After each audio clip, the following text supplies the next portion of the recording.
تحياتي لكل اخواتي الاهلاويه في كل مكان. يا رب تكونوا بصحه وبسعاده وفي امان. ميعادنا مع نشرة اخبار النادي الاهلي ونبداها بالعناوين. فايلر يطلب عوده المنحوس وثلاث عروض للتخلص من المغضوب عليه، والاهلي يضع يده على بديل احمد فتحي. واليكم التفاصيل.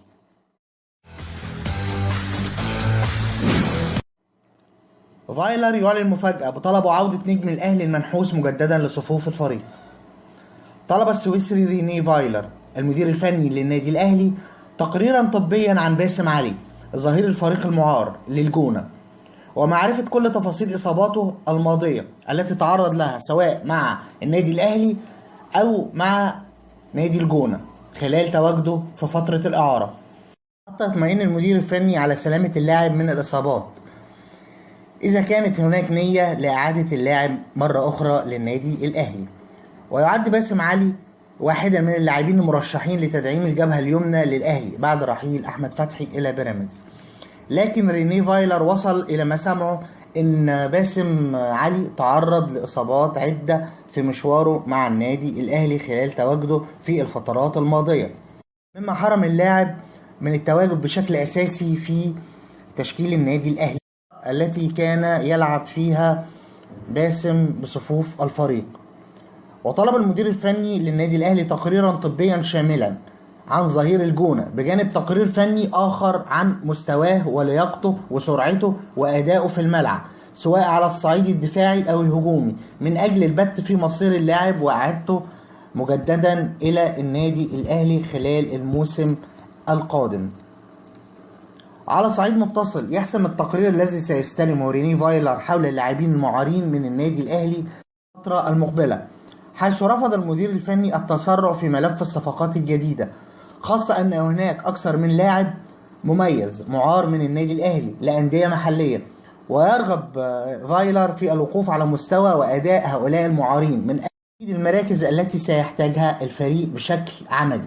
وطلب فايلر تقريرا شاملا عن جميع اللاعبين المعارين، وفي مقدمتهم صلاح محسن وناصر ماهر وكريم يحيى وفوزي الحناوي ووليد أزارو وأحمد ياسر ريان وأكرم توفيق وباسم علي ومحمود الجزار وحسين السيد ومحمد شريف وعمرو جمال وعمرو حمدي وأحمد علاء.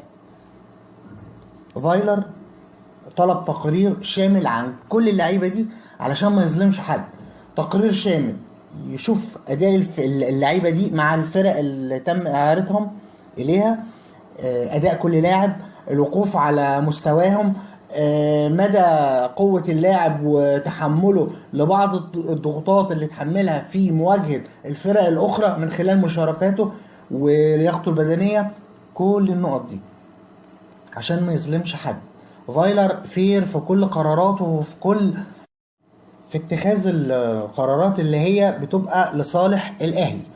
احنا بنتمنى ان باسم علي يرجع، بنتمنى لعيبه كتير تستحق الرجوع من الاسامي اللي انا قلتها، في يعني ناس تستحق انها ترجع. ناصر ماهر على مستوى عالي، صلاح محسن ما خدش برضه فرصته الفتره اللي فاتت، وليد ازارو نتمنى انه يرجع، احمد ياسر، حسين السيد عشان يكون في بديل جيد لمعلول، في لعيبه كتير محمد شريف، عمار حمدي، عمرو جمال، اللعيبه دي تستحق انها ترجع للنادي الاهلي.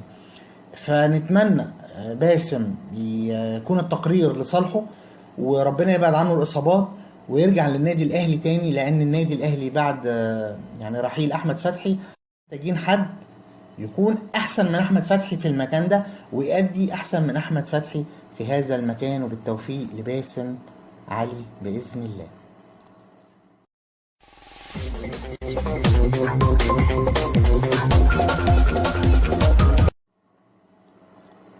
برغم توقف الدوري، 3 عروض خليجية لنجم النادي الأهلي واتجاه قوي للموافقة على أحدهم.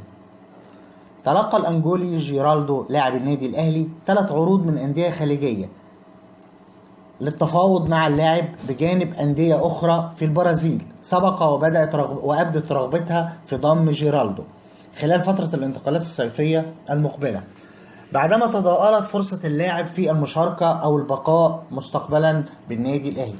وتتجه النية بالنادي الأهلي عن الاستغناء عن خدمات جيرالدو الصيف المقبل لعدم ظهوره بشكل جيد مع الفريق طول الفترة الماضية، خاصة وأن النادي الأهلي كان يرغب في الاستغناء عنه في يناير الماضي، لكن ضعف العروض المقدمة له ثم دخول وليد أزارو مهاجم الفريق في أزمة مع فايلر المدير الفني للنادي الأهلي جعلت إدارة النادي الأهلي على إعارة المهاجم المغربي للاتفاق السعودي حتى نهاية الموسم الجاري، وتبقى على الجناح الأنجولي لحين إشعار آخر.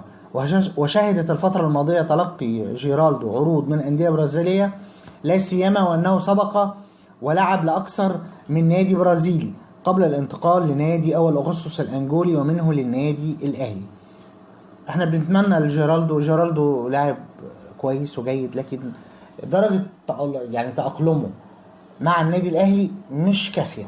ممكن يمشي ويروح نادي تاني ويتألق ويبرز أداء عالي ويبقى فيه تقدم في ملحوظ في مستواه أو في لعبه، لكن مع النادي الأهلي بيبقى فيه يعني الجانب الخططي والتمركز وحاجات معينة في دماغ المدرب لازم اللاعب ينفذها. لو ما نفذش التكتيك والخطط اللي في دماغ المدرب مش هيبقى له تواجد حتى لو هو أعظم لاعب في العالم. احنا بنتمنى لجيرالدو التوفيق، وكده كده بعد قرار اتحاد الكوره ان مفيش اللعيبه الاجانب هيبقى فيه تقلص لعدد اللعيبه الاجانب، فبالتالي النادي الاهلي هيبقى عنده تخمه في اللعيبه الاجانب اللي موجودين عنده. النادي الاهلي عنده لعيبه اجانب كتير، فهيضطر انه يتخلص من اللي ملوش لازمه او اللي شايف ان هو مش هيبقى له دور سواء بالاعاره او بالبيع النهائي.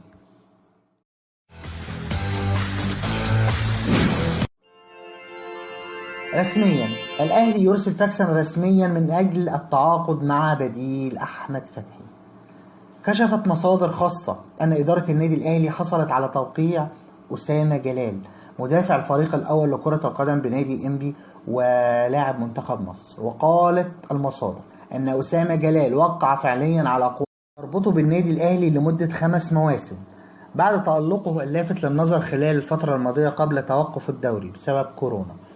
ووضعت إدارة النادي الأهلي صفقة أسامة جلال ضمن احتياجات الموسم الجديد، خاصة بعد رفض أحمد حجازي مدافع ويست بروميتش العودة لمصر في الفترة الحالية ورغبته في البقاء بإنجلترا.